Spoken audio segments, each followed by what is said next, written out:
Assalamualaikum warahmatullahi wabarakatuh. Alhamdulillah rabbil alamin wa ashhadu an la ilaha illallah wahdahu la syarika lah wa ashhadu anna Muhammadan abduhu wa rasuluh sallallahu alaihi wa ala alihi wa sahbihi wa sallam amma ba'da. Fa ahlan wa sahlan wa marhaban bikum di bulan yang penuh dengan keberkahan ini, bulan di mana Allah Subhanahu wa taala turunkan Al-Qur'an, bulan di mana Allah Subhanahu wa taala khususkan satu malam khairun min alfi syahr, lebih baik dari 1000 bulan. Bulan di mana Allah Subhanahu wa taala mendaftarkan hamba-hambanya termasuk dalam nama-nama utaqa minan nar, mereka yang dibebaskan dari azab api neraka. Bulan di mana Allah Subhanahu wa taala membakar dosa. Bulan di mana Allah Subhanahu wa taala jadikan amalan berlipat ganda. Maka kita bermohon kepada Allah Subhanahu wa taala, kita selalu dibimbing, dituntun, kita selalu diarahkan oleh Allah Subhanahu wa taala hati kita dalam ketaatannya. Sebagaimana juga kita bermohon semoga amalan kita diterima oleh Allah Subhanahu wa taala. Berharap kita bersih, suci setelah melewati bulan yang suci ini, sehingga kekhawatiran yang disebutkan dalam hadis Nabi itu tidak mengenai kita. Raghima anfuh man adraka Ramadan falam yughfar lah. Merugi sekali, malang siapa yang mendapati Ramadan tapi sayang tidak diampuni baginya. Pembahasan kita kali ini insyaallah taala berkenaan dengan nuzul Al-Quran, berkenaan dengan nuzul Al-Quran. Dan kalimat nuzul dalam bahasa kita ditulis dengan 5 huruf N-U-Z-U-L, sehingga tidak jelas mana yang mesti dipanjangkan. Apakah dibaca nuzul atau nuzul atau nuzul, satu pun tidak panjang. Yang benar adalah dibaca nuzul. Yang benar dibaca nuzul. Karena kalimat nuzul dalam bahasa Arab ini masdar dari kata atau fi'il nazala yanzilu nuzulan. Kenapa kita sampaikan demikian? Karena ada kalimat lain yang juga mirip dengan itu, tapi nuzulnya tidak dipanjangkan, yaitu kalimat nuzul.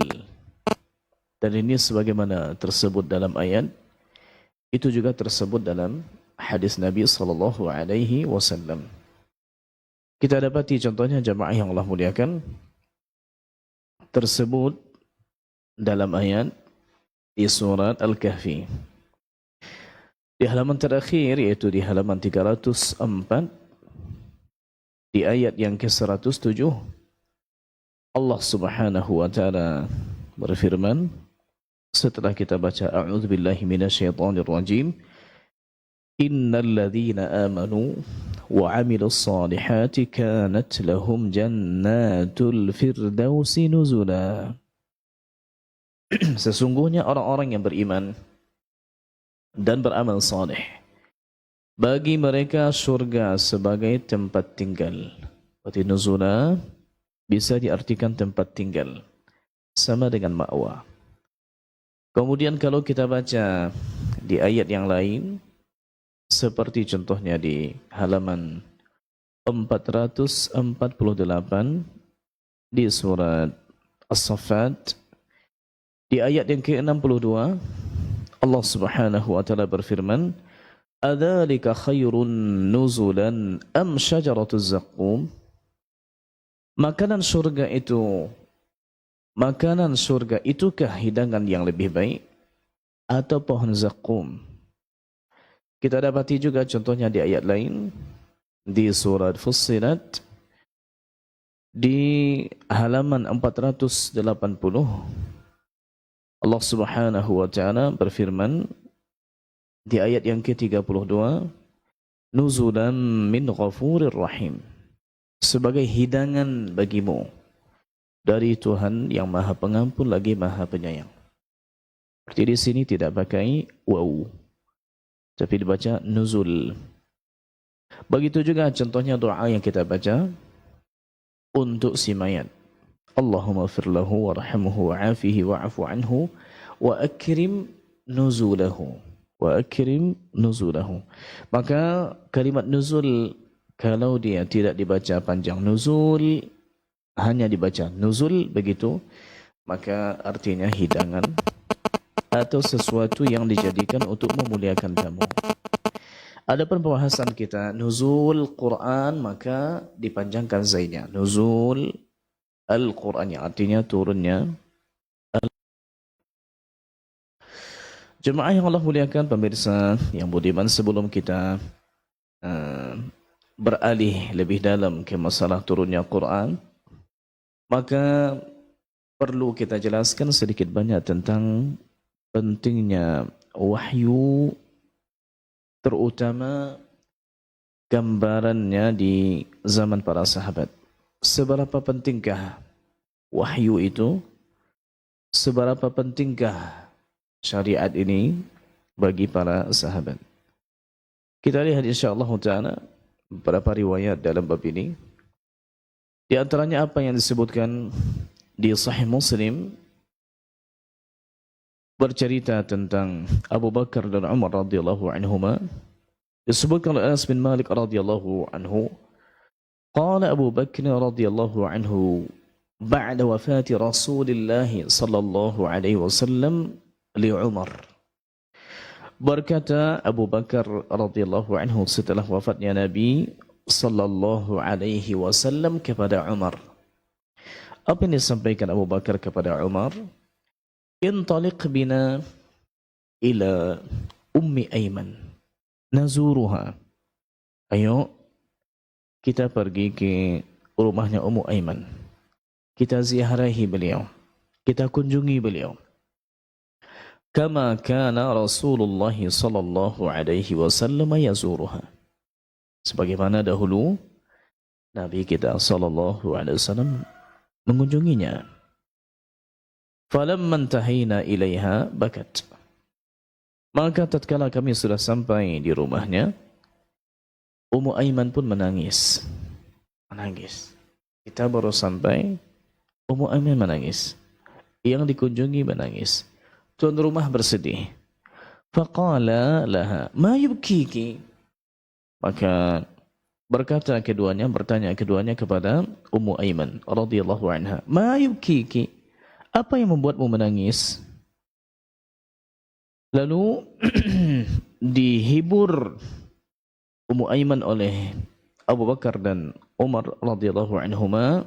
Barangkali sedihnya karena Nabi sudah wafat. Mungkin ada sesuatu yang kurang memuaskan hati, atau seakan-akan tidak reda dengan takdir.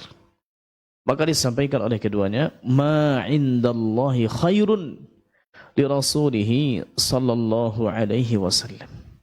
Apa yang ada di sisi Allah Subhanahu wa taala bagi nabinya itu jauh lebih baik. Maka kita tidak usah bersedih dengan makna kita berlarut-larut dalam kesedihan, karena kita yakin Allah Subhanahu wa taala tidak mencabut nyawa nabinya kecuali bagi nabinya di sisi Allah taala lebih baik. Lalu diluruskan pemahaman ini oleh Ummu Aiman radhiyallahu anha. Beliau mengatakan, ma abki alla akuna a'lamu anna ma 'indallahi khairun li rasulih sallallahu alaihi wasallam. Aku sebetulnya bukan menangis karena tidak paham apa yang ada di sisi Allah Subhanahu wa taala itu lebih baik bagi Rasulnya. Bukan aku tidak paham. Aku paham bahwasanya apa yang ada di sisi Allah Subhanahu wa taala jauh lebih baik untuk nabinya. Bukan karena itu sebetulnya. Terus karena apa? Walakin abki. Walakin abki anna al-wahya qad inqata'a min as-sama'. Allahu akbar. Jawaban yang pendek ini yang kemudian membuat Abu Bakar dan Umar ikut menangis. Kata Ummu Aiman radhiyallahu anha, walakin abki, tapi aku ini menangis karena wahyu sudah putus dari langit. Karena wahyu sudah putus dari langit. Bukan karena Nabi SAW meninggal begitu saja, bukan. Tapi karena wahyu sudah putus. Solusi dari masalah kita biasanya itu sudah tidak ada lagi, tidak turun lagi. Apa disebutkan dalam hadis? Fahayyadathuma 'alal buka. Maka Ummu Aiman, perkataan yang seperti tadi itu membuat keduanya, yaitu Abu Bakar dan Umar, terisak-isak menangis. Faja'ala yabkiyani ma'ha. Maka mulailah keduanya menangis bersama Ummu Aiman. Subhanallah, jemaah yang Allah muliakan. Hadis di Sahih Muslim ini menjelaskan bagaimana pentingnya wahyu bagi para sahabat. Iya, Nabi setelah meninggal, betul. Dan kita reda dengan itu, reda. Cuma mana lagi wahyu yang akan turun? Mana lagi ayat? Mana lagi surat? Masalah-masalah yang terjadi di sekitar kita, itu solusi yang datang dari langit. Disebutkan, qadin qata'a minas sama', telah terputus dari langit. Ini betapa pentingnya wahyu bagi mereka. Kita lihat lagi contohnya bagaimana Ibunda Aisyah radhiyallahu anha di hadis yang panjang tentang hadisatul ifk. Bagaimana beliau radhiyallahu anha, bagaimana beliau berharap agar Allah Subhanahu wa taala membebaskan dirinya dari tuduhan berzina dengan seorang sahabat Nabi Safwan ibnu Mu'attal As-Sulami. Tuduhan yang sangat keji. Omongan yang sangat fahish, yang sangat jelek.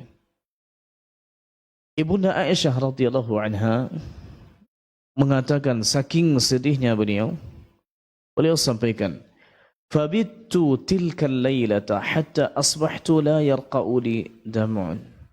Maka di malam itu aku mabit, di malam itu dari malam sampai pagi kerja menangis terus. La yarqa'u li damun wa la aqtahilu binaumin. Maksudnya tidak putus-putus beliau untuk menangis. Dan sama sekali tidak bisa menikmati tidurnya. Jadi subhanallah sampai habis air mata untuk menangis. Lalu beliau sebutkan berharap solusi dari masalah ini. Maka beliau sampaikan,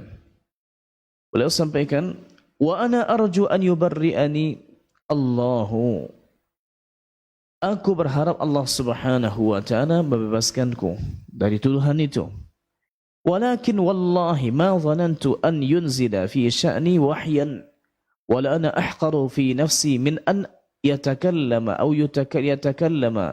yutakallama bil Qur'ani fi amri. Kata beliau, aku berharap Allah Subhanahu wa taala membebaskanku dengan wahyu. Tapi bukan wahyu yang bentuknya ayat yang terus dibaca sampai akhir zaman. Bukan. Setidaknya, walakinni arju an yara Rasulullah sallallahu alaihi wasallam fi naumi ru'ya yubarri'ani Allah. Yang kuharapkan adalah sekedar Allah Subhanahu wa taala perlihatkan kepada nabinya tatkala Nabi tidur lalu Nabi bermimpi, karena mimpi Nabi itu wahyu. Cukup itu saja. Nabi tertidur, melihat dalam mimpi bahwasanya aku terbebas dari tuduhan itu. Itu saja. Tapi subhanallah, Allah Subhanahu wa taala berikan solusi yang jauh lebih baik. Yaitu Allah Subhanahu wa taala turunkan balasan ayat di surat An-Nur dari ayat 11 sampai ayat 26 membebaskan Ibunda Aisyah radhiyallahu anha dari tuduhan itu. Sampai sekarang ayat itu masih dibaca. Yaitu firman Allah Subhanahu wa taala, innal ladzina ja'u bil ifki usbatum minkum, sampai nanti ayat ke-26, al khabithatu lil khabithina wal khabithuna lil khabithat wat tayyibatu lit tayyibina wat tayyibuna lit tayyibat ulaika mubarra'una mimma yaqulun lahum maghfiratu wa rizqun karim. Ini menunjukkan betapa pentingnya wahyu juga bagi para sahabat, sehingga Ibunda Aisyah radhiyallahu anha terbebas dari tuduhan yang keji. Kita lihat satu lagi insyaallah taala pentingnya wahyu bagi mereka.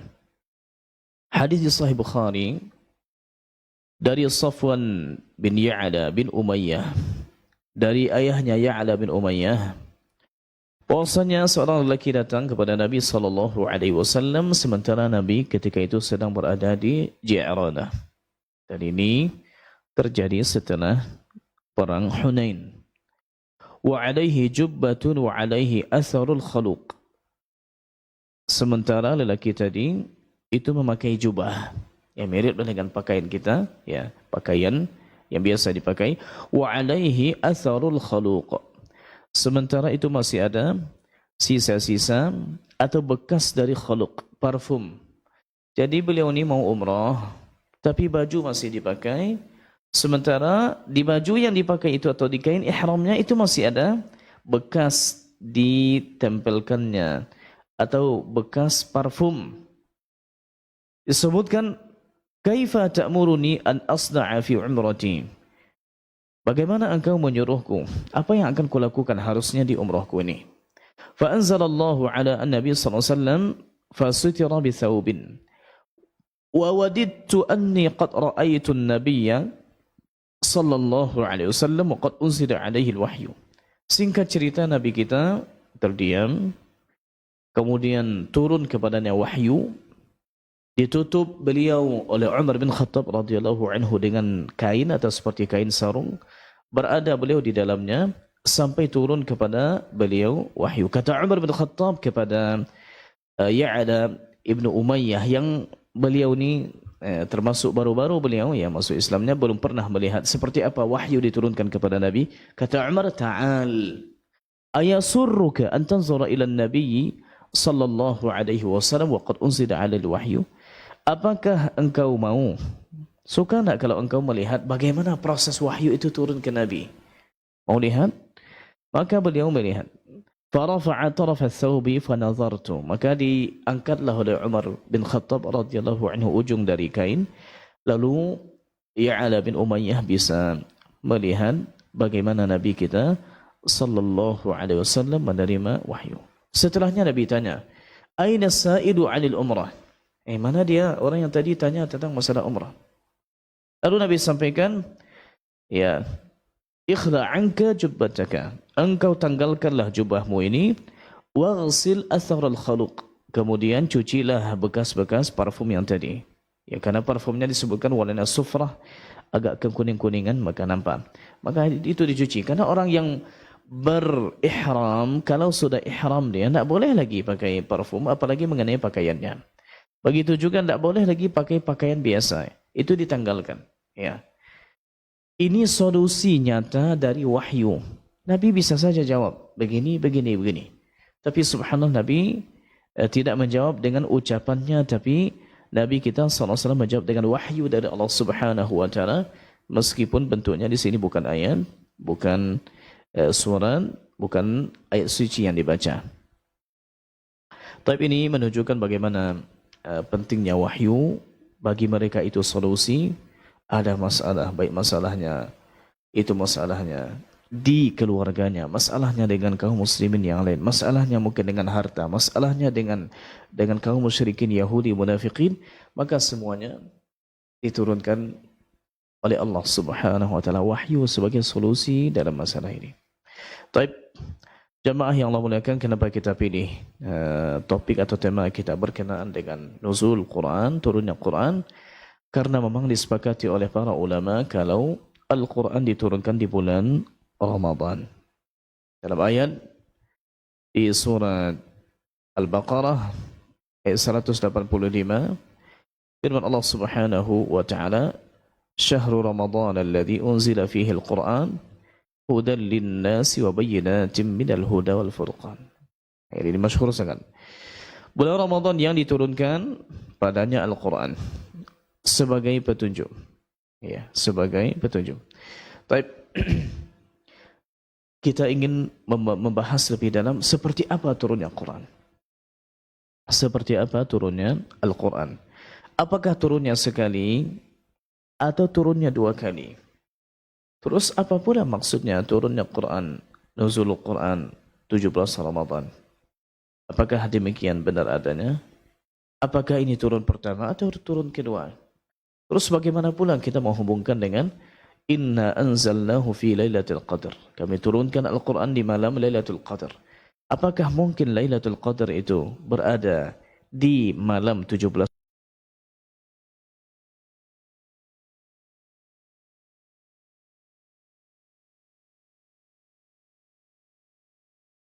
Betapa besar pahala.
Assalamualaikum warahmatullahi wabarakatuh. Kaum muslimin dan muslimat, saudara-saudariku, rahimani wa rahimakumullah. Ana sekarang sedang berada di ruang sholat utama di Masjid Al-Hijrah, lantai 1. Dan kawan-kawan masih berpacu dengan waktu dalam penyelesaian untuk penggunaan bulan Ramadan. Alhamdulillah untuk lantai sudah terpasang semua dan untuk tiang-tiang sudah terbungkus semua, dan bagian depan ada beberapa pekerjaan seperti plafon, beberapa kipas raksasa juga sudah terpasang, walillahil hamd.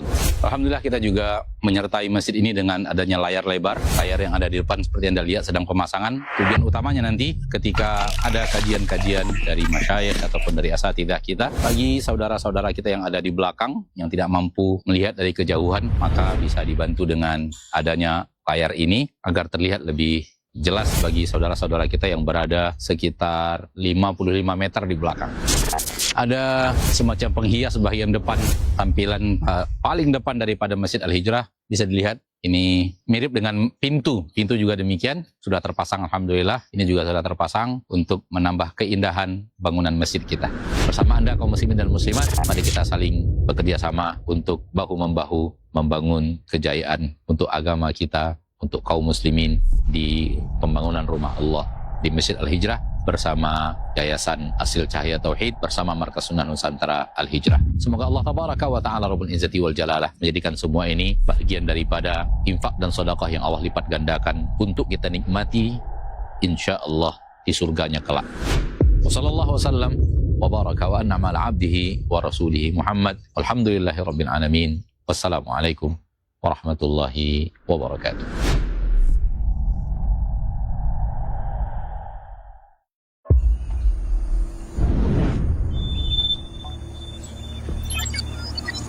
Alhamdulillah, telah hadir aplikasi dakwah yang menunjang kebutuhan umat muslim dalam melaksanakan ibadah harian yang sesuai dengan tuntunan Al-Quran dan As-Sunnah.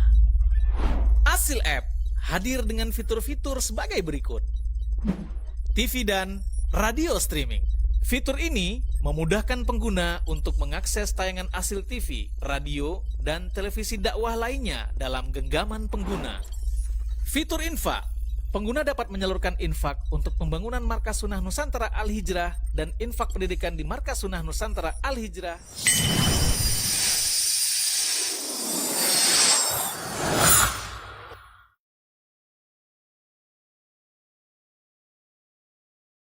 kita lanjutkan tentang nuzul Quran. Pembahasan kita tentang nuzul Quran, kita fokuskan apakah Al-Quran ini diturunkan satu kali atau sekaligus, atau Al-Quran ini diturunkan secara beransur-ansur atau disebut munajjaman, muqassaman.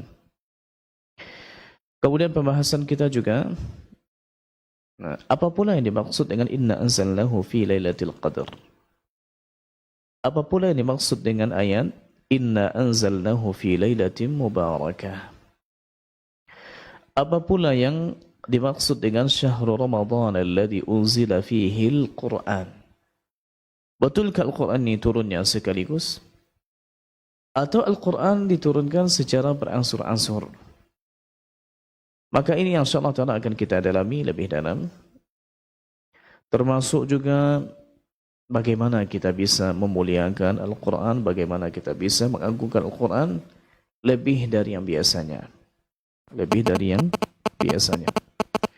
Maka sebelum kita lebih menyelami masalah nuzul Quran, apakah turunnya nanti di tanggal 17, apakah turunnya di malam Lailatul Qadar, di mana pula turunnya, maka ingin kita tekankan kepada jemaah bahwa Al-Quran adalah kalam yang paling mulia dengan segala sebabnya. Apa yang kita maksud dengan segala sebabnya? Kita lihat. Coba kita cari di dunia ini kalam yang lebih baik dari kalam Allah Subhanahu wa ta'ala. Coba cari lembaran, coba cari kitab yang di dalamnya ada tulisan, di mana tulisan itu paling baik di dunia ini, di mana kalam itu tidak ada yang lebih baik darinya. Maka mustahil akan kita dapatkan ada tulisan atau kitab yang memuat tulisan yang lebih baik daripada kalam Allah Subhanahu wa ta'ala, firman Allah ta'ala. Tak ada yang lebih baik daripada kalam Allah ta'ala.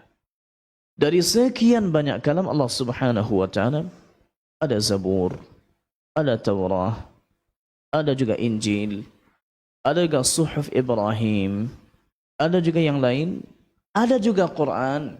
Dari semua yang Allah turunkan, manakah yang lebih baik? Bukankah Al-Quran? Ya, jawaban pasti. Dari semua malaikat yang kita kenal namanya atau kita tidak kenal namanya, siapakah malaikat yang terbaik? Apakah ada malaikat yang lebih baik dari Jibril alaihissalam? Wallahi la. Yang terbaik malaikat Jibril alaihissalam, dipuji dalam Quran di banyak ayat. Allamahu syadidul quwa dzu mirratin fastawa. Disebutkan juga tentang Jibril alaihissalam, nazala bihi ruhul amin ala qalbika litakuna minal munzirin. Disebutkan juga tanazzalul malaikatu warruh. Disebutkan juga di ayat lain tentang Jibril alaihissalam, walaqad ra'ahu bil ufuqil mubin walaqad ra'ahu nazlatan ukhra. Dan sekian banyak ayat menerangkan tentang Jibril alaihissalam. Pertanyaannya, apakah ada malaikat yang lebih baik dari Jibril alaihissalam? Al-jawabu la. Tidak ada. Jibril sayyidul malaika. Sekarang kita lihat, apakah ada orang di dunia ini pernah menapakkan kaki di bumi yang lebih baik dari Nabi kita Muhammad sallallahu alaihi wasallam? Al-jawabu la. Tak ada satu pun yang lebih baik dari Nabi kita sallallahu alaihi wasallam. Di semua negeri yang ada di penjuru dunia ini, apakah ada yang lebih baik dari kota suci Mekah? Apakah ada yang lebih baik dari tempat lahirnya Nabi sallallahu alaihi wasallam? Paling ada sedikit perbedaan pendapat ulama mana yang lebih baik, Madinah dengan Mekah. Tapi sepakat kota suci itulah tempat turunnya Quran, negeri terbaik di dunia ini. Dan sengaja Allah pilih untuk diturunkan padanya Quran. makanya ada surat Makkiyah, makanya ada surat Madaniyah. Hal lain supaya kita lebih hadir di benak kita akan kemuliaan Al-Quran. Apakah ada dari 12 bulan yang sudah sekian banyak kita lewati yang lebih baik dari bulan Ramadan? Apakah ada amalan yang Allah gandakan pahalanya itu yang lebih baik dari Ramadan? Apakah ada ibadah yang kita lakukan di sepanjang tahun yang pahalanya melebihi Ramadan? Subhanallah. Waktu terbaik. Subhanallah. Yang membawa wahyunya terbaik. Kemudian wahyunya yang terbaik diturunkan kepada orang terbaik, Nabi terbaik, Rasul terbaik, diturunkan juga di tempat paling suci, terbaik dari sisi tempat, dari sisi waktu, dari sisi kalamnya, dari sisi yang menyampaikannya, yang menurunkannya, dari sisi yang menerima wahyunya.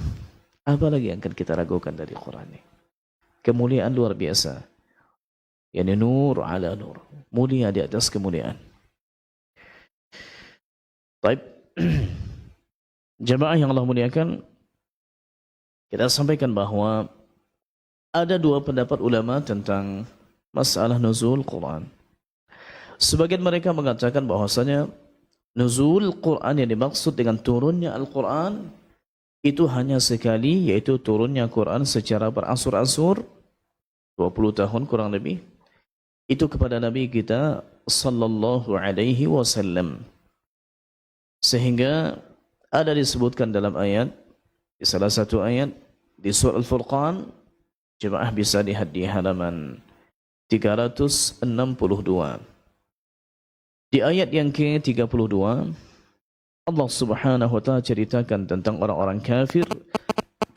Wa qala alladhina kafaru laula nuzila alaihi al-Qur'anu jumlatan wahidah kadzalika linuthabbita bihi fuadak wa rattalnahu tartila. Berkatalah orang-orang yang kafir, mengapa Al-Quran itu tidak diturunkan kepadanya sekali turun saja? Demikianlah agar kami perkuat hatimu dengannya, dan kami membacakannya secara tartil, yaitu teratur dan benar. Berarti protes orang kafir, kenapa Al-Quran tidak diturunkan sekaligus saja? Ini kita pahami bahwa Al-Quran memang diturunkan secara berangsur-angsur. Oke, kepada Nabi kita sallallahu alaihi wasallam. Dan ini disepakati. Al-Quran ketika diturunkan ke Nabi kita, maka turunnya tidak sekaligus, tidak seperti Taurat, tidak seperti Zabur, tidak seperti Injil, tapi Al-Quran diturunkan itu kurang lebih 23 tahun. Baik, ini kalau kita berbicara turunnya Al-Quran dari langit ke bumi. Dari langit ke bumi. Sekarang, apakah ada jenis lain dari nuzul Quran? Apa pula yang dipahami dari firman Allah Subhanahu wa taala, "Inna anzalnahu fi lailatul qadar." Inna anzalnahu fi lailatin mubarakah. Apakah semua Al-Quran diturunkan kepada Nabi di malam Lailatul Qadar? Jawaban pasti tidak. Ada diturunkan di Sya'ban, ada diturunkan di Safar, ada diturunkan tatkala Nabi kita sallallahu alaihi wasallam yang tidak berada di bulan Ramadan. Tapi dan bagaimana pula kita memahami yang tadi? Maka jawabannya ada dua.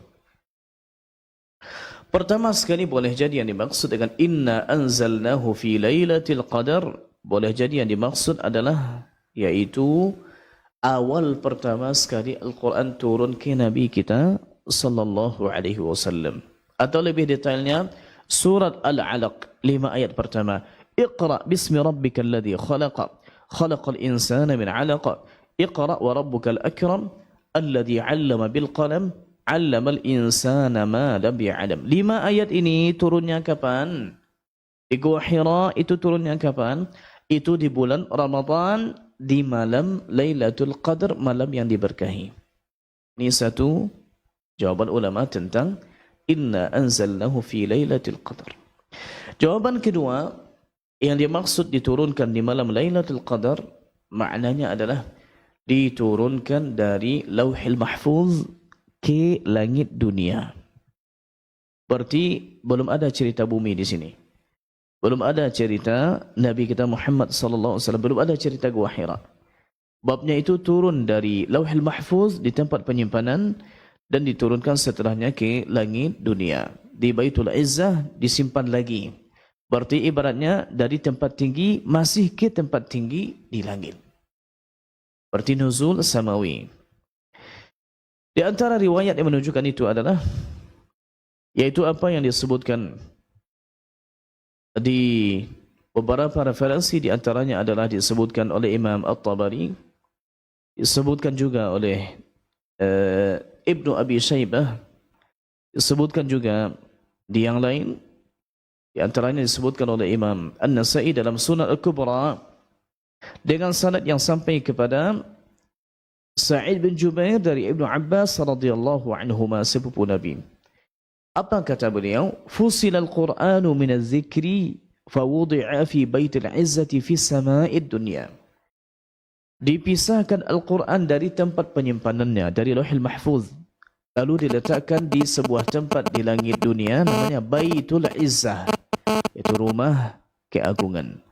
Faja'ala Jibril alaihi salam yanzilu 'ala an-nabiy sallallahu alaihi wasallam yurattiluhu tartila. Maka mulailah Jibril alaihissalam menurunkannya ke Nabi sedikit demi sedikit, disampaikan kepada Nabi dengan teratur, disampaikan kepada Nabi dengan tartil, dengan bacaan yang pelan. Ini sebagaimana di lafaz Nasai. Dan hadis ini disahihkan sanadnya oleh Al-Hafidh Ibnu Hajar di Fathul Bari. Lalu disebutkan oleh seorang ulama bernama Imam Al-Qurtubi rahimahullahu ta'ala. Beliau sampaikan sebagaimana di tafsirnya. ولا خلاف أن القرآن أنزل من اللوح المحفوظ ليلة القدر على ما بيناه جملة واحدة. Tidak ada perbedaan pendapat ulama bahwasanya Al-Quran diturunkan dari Lauhil Mahfuz di malam Lailatul Qadar sebagaimana telah kita jelaskan, jumlatan wahidah, sekaligus. Fawudi'a fi baitil izzati fi sama'id dunya. Lalu diletakkanlah, disimpanlah Quran ini yang tadi dibawa oleh Jibril alaihissalam, disimpan di langit dunia, langit yang paling dekat dengan bumi, di sebuah tempat khusus namanya Baitul Izzah. Lalu disebutkan thumma kana Jibrilu sallallahu alaihi wasallam yanzilu bihi najman najma. Kemudian Jibril alaihissalam menurunkannya kepada Nabi kita sallallahu alaihi wasallam sedikit demi sedikit, fil awamiri wal nawahi wal asbab, baik berhubungan dengan perintah-perintah atau berhubungan dengan larangan-larangan atau berhubungan dengan sebab-sebab, wa dzalika fi 20 sanah, dan itu selama 20-an tahun. Ini kata Imam Al-Qurtubi rahimahullahu taala di tafsirnya Al-Jami' li Ahkamil Quran. Dengan begitu jamaah yang Allah muliakan, bisa kita simpulkan bahwa nuzul Quran ternyata ada dua, tidak satu. Nuzul Quran ternyata ada dua. Yang pertama sekali prosesnya dari Lauhil Mahfuz, ya, wal huwa Qur'anun Majid fi Lauhil Mahfuz, dari situ diturunkan terus ke langit 7, terus sampai nanti ke langit yang pertama, disimpan di Baitul Izzah. Kemudian baru setelahnya Jibril alaihissalam menurunkannya kepada Nabi kita sallallahu alaihi wasallam selama 20-an tahun. Nah, turun itulah yang dimaksud di malam Lailatul Qadar. Turun yang pertama sekaligus diturunkan di malam Lailatul Qadar. Adapun turunnya ke Nabi, maka itu terjadi di sepanjang hari, sepanjang bulan, sepanjang tahun, di tempat-tempat yang berbeda. Berarti sekarang bagaimana pula kita memahami 17 Ramadan? Karena banyak yang meyakini demikian. Maka kita sampaikan jamaah yang Allah muliakan, ada sekian banyak riwayat yang menunjukkan Quran itu diturunkan pada malam ini. Tapi yang lebih sahih, wallahu ta'ala ala wa'alam, yang lebih sahih diturunkannya Al-Quran kepada Nabi kita sallallahu alaihi wasallam itu diturunkan, disebutkan li 24 khalat min Ramadan, setelah habis 24 malam dari Ramadan. Ini riwayat yang lebih sahih. Berarti dengan begitu angka 24 melewati 17. Angka 24 melewati 17. Ya. Dan andai pun demikian sebagaimana disebutkan di Musnad Imam Ahmad, ada juga di Mu'jam At-Tabrani, ada juga di Syu'abul Iman Al-Baihaqi dan yang lain, bahwasanya turunnya itu di malam ke-24 sebagaimana riwayat disebutkan, wa unzila al-Qur'anu li 24 khanat min Ramadan. Diturunkan Al-Qur'an itu setelah habis 24 malam Ramadan. Ya, habis 24 malam berarti malam ke-25. Malam ke-25 ada kemungkinan malam Lailatul Qadar. Baik. Berarti dengan begitu jamaah, riwayat ini yang lebih sahih.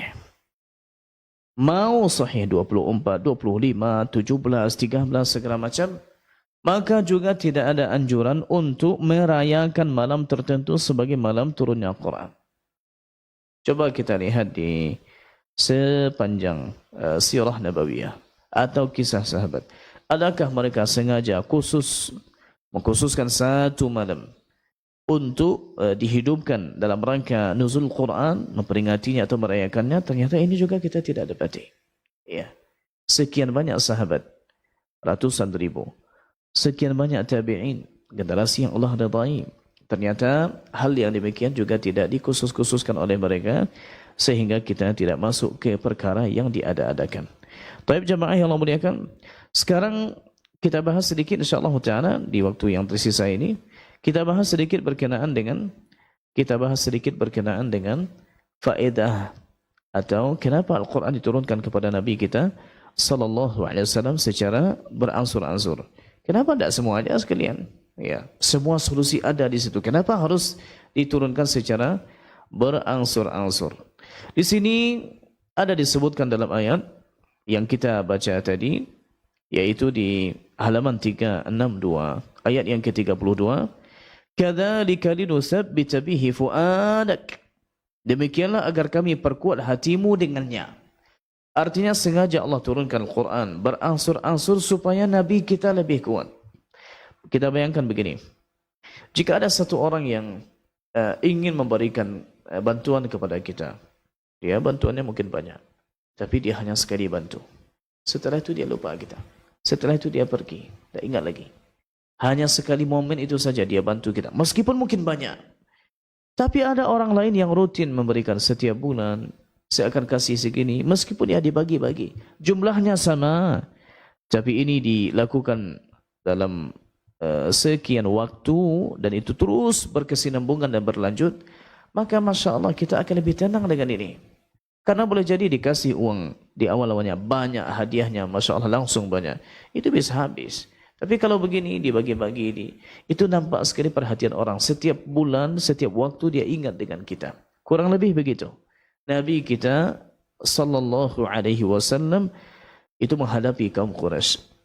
Ujian luar biasa. Nabi disakiti, Nabi dicela, Nabi diejek, Nabi diganggu. Bahkan sampai badannya pun disakiti. Maka ketika turun wahyu membela beliau setiap saat, ini lebih memperkuat hati beliau. Kemudian juga diantaranya adalah Taisiru Hifdzul Quran Al-Karim wa Fahmihi. Bagaimana proses turun yang beransur-ansur itu bisa memudahkan hafalan. Karena kalau sekaligus, bagaimana kita akan menghafal?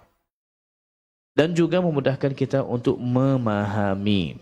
Apalagi kebanyakan para sahabat waktu turunnya Quran itu mereka la ya'rifun al-kitabata wal qira'ah.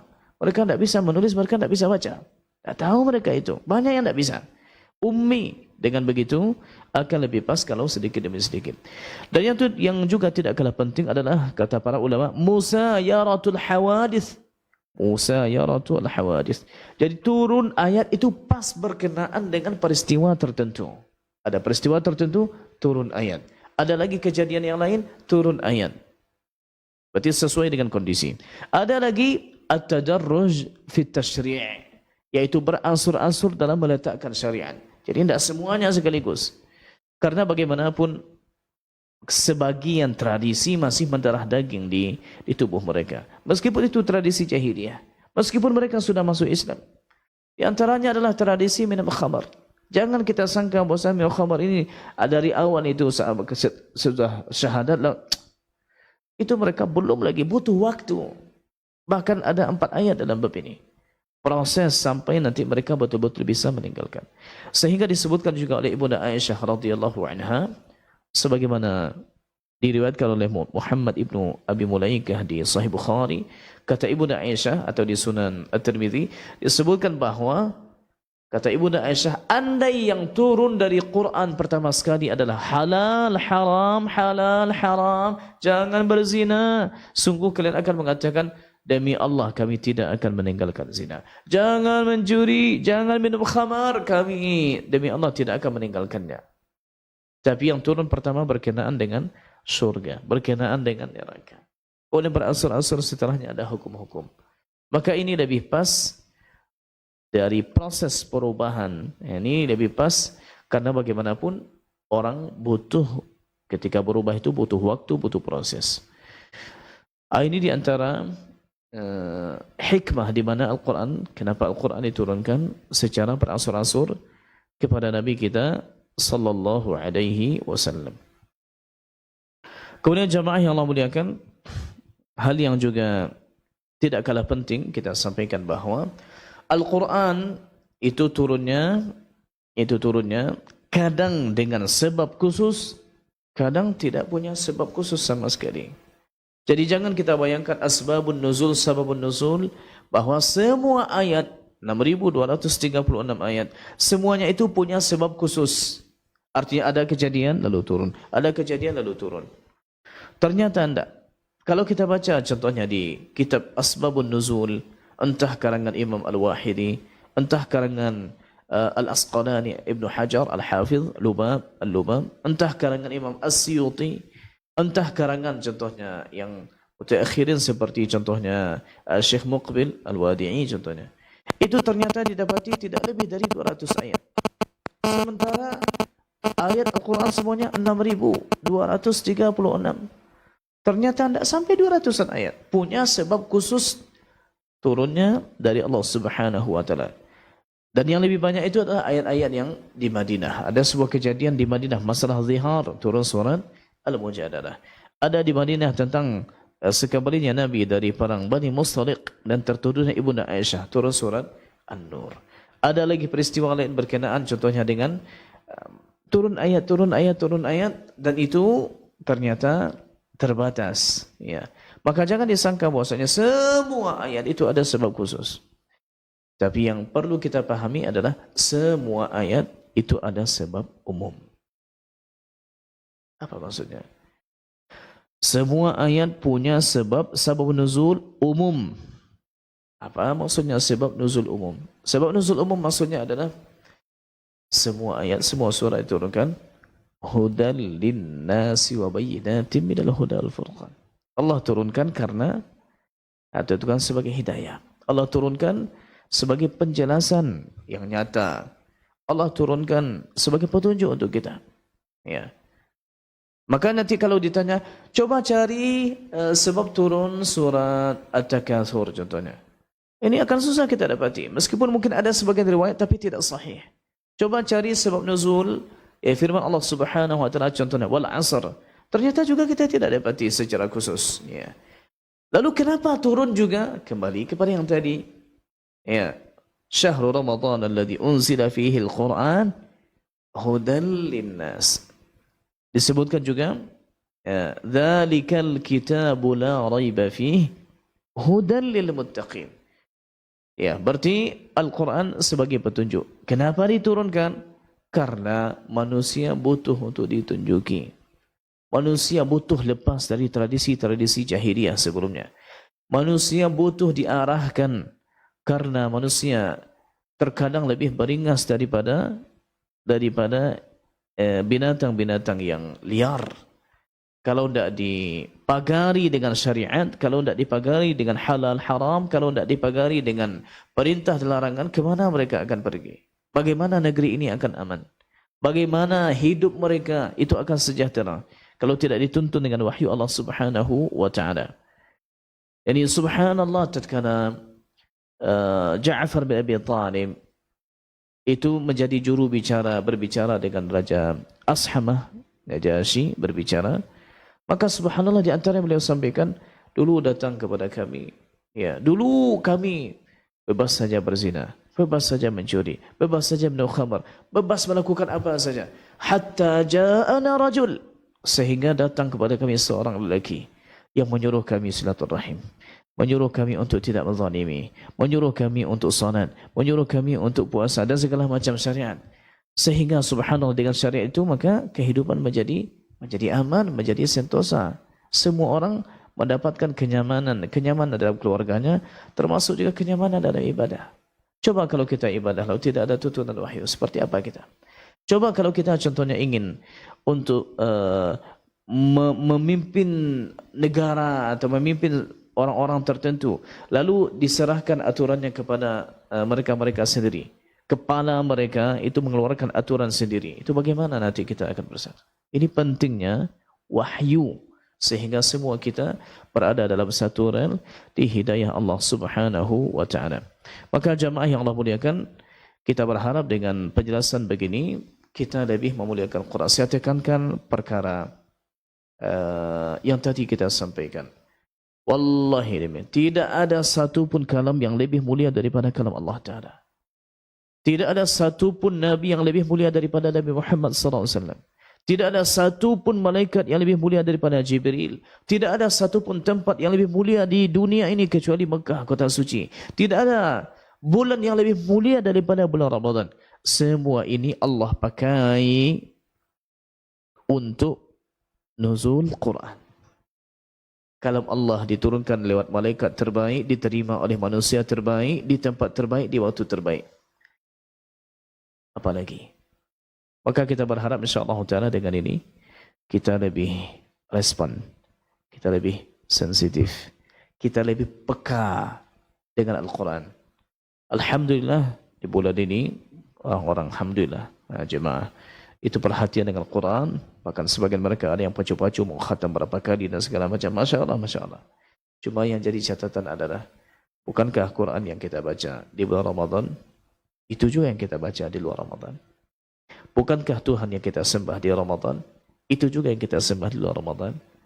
Kenapa contohnya ketika waktu tertentu Masya Allah, tapi di waktu lain dilupakan? Wajar tidak ada masalah.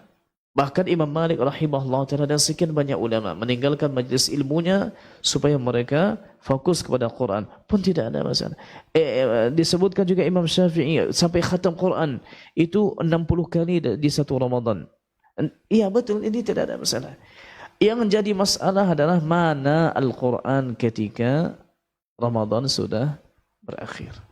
Ini yang ingin kita tekankan kepada kita semua, dan semoga Allah Subhanahu wa taala pilih kita menjadi hamba-hambanya yang bersyukur, hamba-hambanya yang selalu dibimbing, diberi taufik, hamba-hambanya yang selalu diberi hidayah, ditetapkan dalam hidayah, dan semoga Allah Subhanahu wa taala menjadikan kita hamba-hamba Allah yang mendapat level la'allakum tattaqun di bulan yang penuh suci ini, di bulan yang suci ini penuh berkah, di bulan yang Allah Subhanahu wa taala sediakan ampunan luar biasa, di bulan yang Allah Subhanahu wa taala lipat gandakan amal, di bulan di mana kita harapkan keluar dari bulan ini kita suci dari semua noda, dari semua dosa, dari semua maksiat, seperti bayi yang baru dilahirkan. Wallahu ta'ala alam. Subhanakallahumma bihamdik, ashhadu an la ilaha illa ant, astaghfiruka wa atubu ilaik. Wassalamualaikum warahmatullahi wabarakatuh.